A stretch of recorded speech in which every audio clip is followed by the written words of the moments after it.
Hello बच्चों, मैं सीमा मीना, सहायक आचार्य गौरी देवी राजकीय महिला महाविद्यालय अलवर।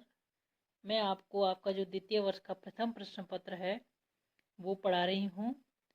और हम कवि जो रीतिकालीन रीतिमुक्त काव्यधारा के कवि हैं घनानंद, हम उनके बारे में अध्ययन कर रहे हैं। हमने पिछले व्याख्यान में भी घनानंद पर घन आधारित जो उनके पद हैं उनका अध्ययन किया था। और आज के व्याख्यान में भी हम कवि जो घनानंद हैं उनके बारे में ही अध्ययन करेंगे, यानी उनके आगे के जो दोहे हैं हम आज उनकी जो व्याख्याएं हैं उसके बारे में हम आज अध्ययन करेंगे। तो हमने पिछले व्याख्यान में भी पढ़ा था कि जो घनानंद है उनका जो पूरा काव्य है वो उनकी जो प्रेमिका थी सुजान, उनके प्रेम और विरह पर आधारित है।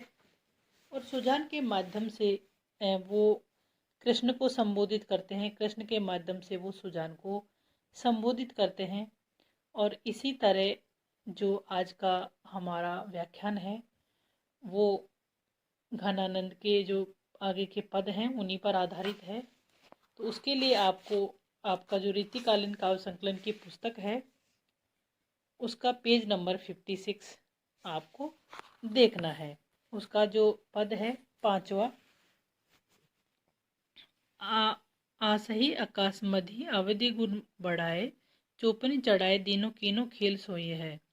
यहाँ पर जो कवि घनानंद हैं वो कहते हैं कि आशा रूपी आकाश, यानी आशा रूपी आकाश में अवधि रूपी डोर है।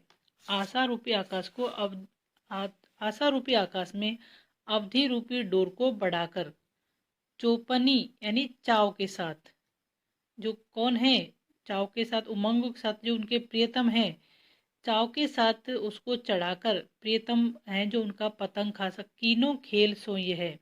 ऐसा लगता है कोई खेल रहे हैं, कोई खेल खेल रहे हैं, जैसे कोई वो पतंग खासा खेल खेल रहे हैं। निपट कठोर एहो एचतन आप और लाडले सुजान सो दुहेली दशा को कहे। मेरे जो प्रियतम हैं वो कैसे हैं? निपट कठोर यानी पूरी तरह से कठोर हैं, पूरी तरह से निर्दयी हैं। एचत न आप और वो मुझे अपनी ओर खींचते नहीं हैं, क्योंकि वो मेरे पतंग रूपी चित्त को अपनी ओर खींचते नहीं हैं। सुजान, ये प्यारे सुजान ऐसी दुखपूर्ण दशा को कौन उनको जाकर कहे। कवि घनानंद कहते हैं, अचरज मोहि भई आनंद घनियो। आश्चर्य की बात एक ये है, आश्चर्य की बात यह है कि हाथ सो लगो पे समीप न हूँ कहूँ के। हाथ में रहने पर भी पतंग उससे दूर ही रहती है जब तक वह स्वयं उसे अपनी ओर न खींचते। उसी प्रकार अवधि पर लौट आना प्रिय सुजान के हाथ में है, यानी प्रियतम के हाथ में है कि वो अपनी प्रेमिका के पास लौट जाए, लेकिन तो वे उसे बढ़ा रहे हैं। जब तक वे स्वयं न आकर अपनी निकटता प्राप्त कराएं तब तक निकटता कैसे मिल सकती है। तो आश्चर्य यह है कि अवधि रूपी डोर के द्वारा मेरा जी सुजान के हाथ में है, फिर भी सामीप्य यानी फिर भी एक दूसरे के साथ नहीं मिलता। विरह समीर की झोंकरी अधीर नीर भी जो जीव तऊ गुड़ीलो उड़ाए कर है।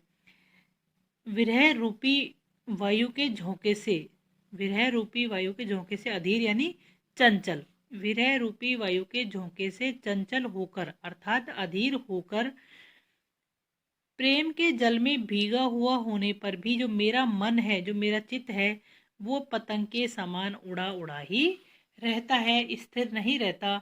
हमेशा मेरा मन दुखी रहता है। जिस प्रकार पतंग उड़ाने वाले के साथ रहती है, उसके संपर्क में रहती है, लेकिन वो डोरे के माध्यम से वो उसे दूरी बनाए रखती है। और जब तक उस पतंग को उड़ाने वाला अपने समीप उसे नहीं खींचता तब तक पतंग उसे दूर ही रहती है। ठीक वैसे ही जब तक प्रियतम मेरे पास नहीं आएंगे तब तक मेरा जो मन है वो पतंग की भांति उनसे दूर ही रहेगा। के तो घट सोदो पर न जा पाऊं, कहाँ आही सोहो कोधो जीव जारे अटपटी गति दाहकी। जो नायिका है यहाँ पर जो कवि घनानंद है वो उसमें ये प्रेमी के यानी कि जो नायिका है उसके साथ की उसके जो नायक का जो प्रेम संबंध है उसके बारे में वर्णन करते हुए कहते हैं। उसके बाद यानी उनके प्रेम के बाद जो विरह अवस्था आती है उसमें जो नायिका की जो दशा है वो कैसी होती है, यानी विरह की दाह और जो सामान्य अग्नि होती है और जो विरह की अग्नि होती है उसका यहाँ पर तुलनात्मक वर्णन किया गया है कि के दो घट सोधो पर न जाऊं कहाँ ओही आही सोधो।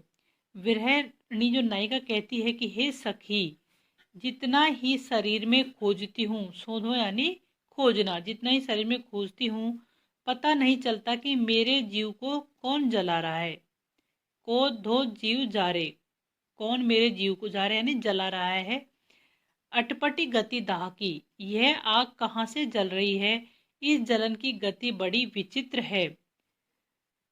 क्योंकि धूम को न धरे गात, सिरे परे जो जो जरे। सामान्य जो आग होती है उसमें धुआं होता है पर इसमें धुआं नहीं उठता, और सामान्य आग में जैसे जैसे व्यक्ति जलता है उसका तापमान बढ़ता जाता है, लेकिन विरह की जो अग्नि होती है उसमें जो जो आग लगती है शरीर शीतल पड़ता जाता है। जतन नैर ढरे नीर, बीर हरे मति आहा की। आंखों से पानी टपकता है तो आह भरने की जो मति को भी नष्ट कर देता है। और जतन बुझे सब झांकी झरे आगे की। मैंने अपनी जो विरह की अग्नि को बुझाने के लिए जितने भी यत्न करने थे वो सारे यत्न इसमें आग में बुझ गए हैं, कोई उपाय काम नहीं देता। कबहू न दबे भरी भबक उमाह की। अब तो यह दबती ही नहीं है, उमंग की भड़क इसमें और अत्यधिक भर गई है। जब ते निहारे घन आनंद सुजान प्यारे, घन आनंद यानी सुजान प्यारे, जब से प्राण प्यारे आनंद के घन सुजान प्रियतम को देखा है तब ते अनोखी आग लगी रही चाह की। तब से प्रेम की अनोखी आग मेरे हृदय में लग रही है। इसलिए मैं श्री कृष्ण को यानी कि जो मैं जो घनानंद सुजान है जो प्रिय श्री कृष्ण है उनको विस्मृत नहीं कर पा रही हूँ।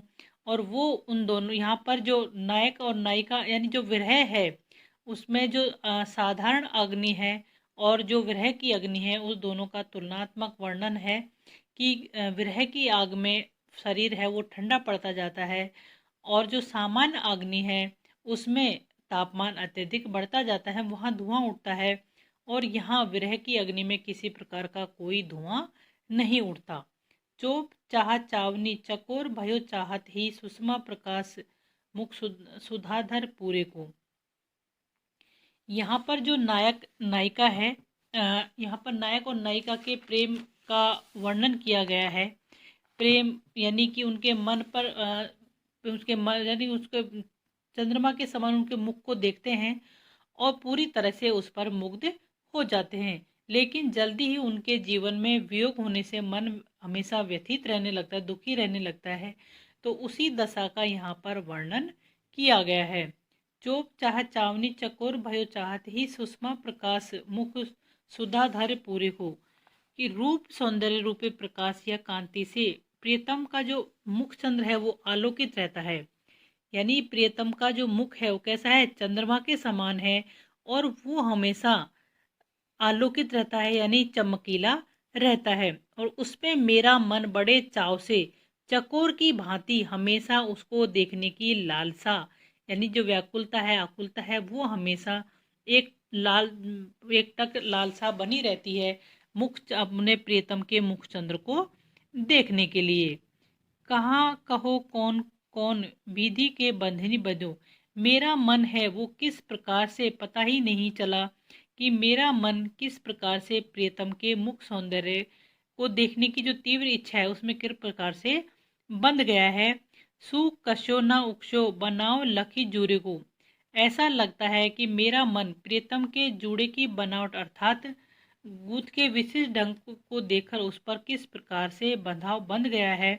अब उसके बारे में कैसे मैं बताऊं, मेरा मन जूड़े की बनावट में ऐसा अच्छी तरह से कस गया है, फिर निकल नहीं सका, अर्थात मेरा मन है वो पूरी तरह से उनमें अटक गया है। जाही जाही अंग परो ताही तारी गई सरो, जिस जिस अंग पर मेरा मन पड़ा, यानी प्रियतम के जिस जिस अंग पर मेरा मन पड़ा, अर्थात मेरे मन ने प्रिय के जिस जिस अंग को देखा उसी अंग पर मेरा मन है वो गल गल कर बह गया, यानी पूरी तरह से उसमें समाहित हो गया।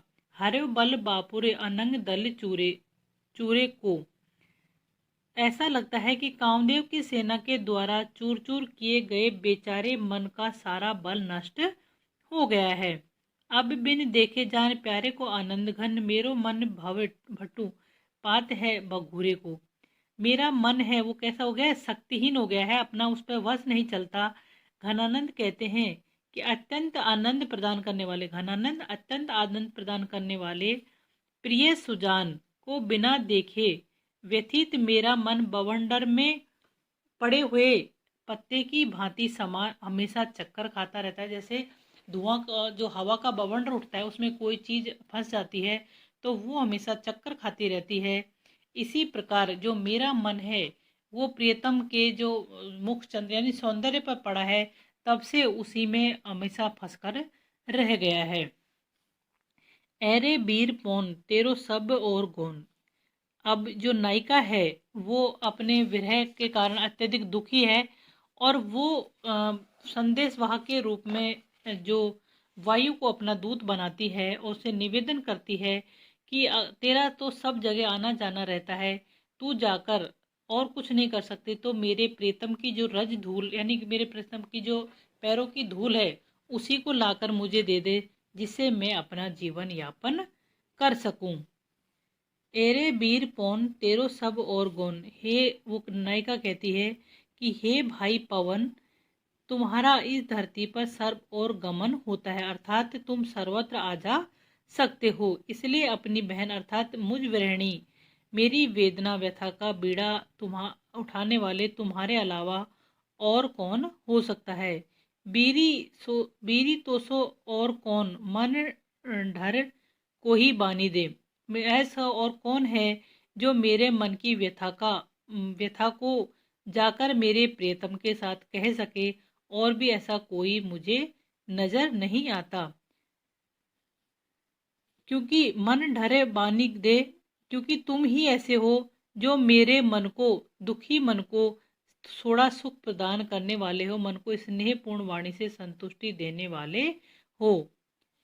जगत के प्राण तुम सब संपूर्ण संसार के प्राण हो और सभी ओछे बड़े सो समान, तुम्हारे लिए छोटे बड़े प्राणियों का समान रूप से यानी तुम छोटे बड़े सभी प्राणियों को समान रूप से अपनी वायु प्रदान करते हो। घनानंद निधान सुख दान दुखिया निदय, इस प्रकार तुम आनंद के भंडार तथा दुखियों के सुख देने वाले हो। घनानंद कवि कहते हैं उस नायिका ने पवन से कहा कि घनानंद निधान जो मेरे प्रियतम श्री कृष्ण हैं वो कैसे हैं, आनंद के भंडार हैं, दुख सुख के भंडार, सुखदान सुख के भंडार हैं और दुख को नष्ट करने वाले हैं, सभी गुणों से संपन्न हैं। जान उजियारे गुण गारे अंत मोहि प्यारे, और मुझे अत्यधिक प्रिय हैं, अत्यधिक गुणों से भरे हुए हैं और अत्यधिक सौंदर्यवान हैं। अब है अमोही बैठे, लेकिन अब वो कैसे हैं, अब मेरी तरफ से निर्मोही बनकर मेरे स्नेह भाव को भूल गए हैं। पीठी पहचानी दे, मैं विरह व्यथा से पीड़ित होकर वो मेरे पास नहीं है, उन्होंने मेरी पहचान को भुला दिया है, जिसके फलस्वरूप विरह व्यथा से पीड़ित होकर हमेशा प्रीतम को अपनी आंखों में बसाए रहती, विरह बिथाई मूरी आंखें पे राखे पूरी, मैं विरह व्यथा में व्यथित होकर पूरी तरह से उन्हें अपनी आंखों में बसाए रहती हूँ। धूरी तीनी पायने की हाहा ने को आनी दे, इसलिए तुम्हें मेरी सौगंध है कि प्रीतम के पास जाकर उन्हें मेरा संदेश दो और उनके पैरों की नेकू यानी थोड़ी सी, उनके पैरों की थोड़ी सी धूल यानी धूल लाकर मुझे दे दो। पायन यानी पैरों की, हाहा वो दुख के साथ कहती है कि उनके पैरों की थोड़ी सी धूल लाकर मुझे दे दो, ताकि उसके स्पर्श से मैं अपनी विरह व्यथा शांत कर सकूं और अपना जीवन यापन कर सकूं। तो यहाँ पर जो नायिका है उसकी जो विरह व्यथा है उसका बहुत अच्छा वर्णन किया गया है, और पवन को दूत के रूप में बनाकर यहाँ पर बहुत अच्छा चित्रण हुआ है। इसमें नायक को उपालम भी और आक्षेप भी लगाया है कि वो अब मेरे ओर से निर्दयी हो गए हैं, मेरे प्रेम को भूल गए हैं और अपनी निर्दयता का परिचय दे रहे हैं। थैंक यू बच्चों।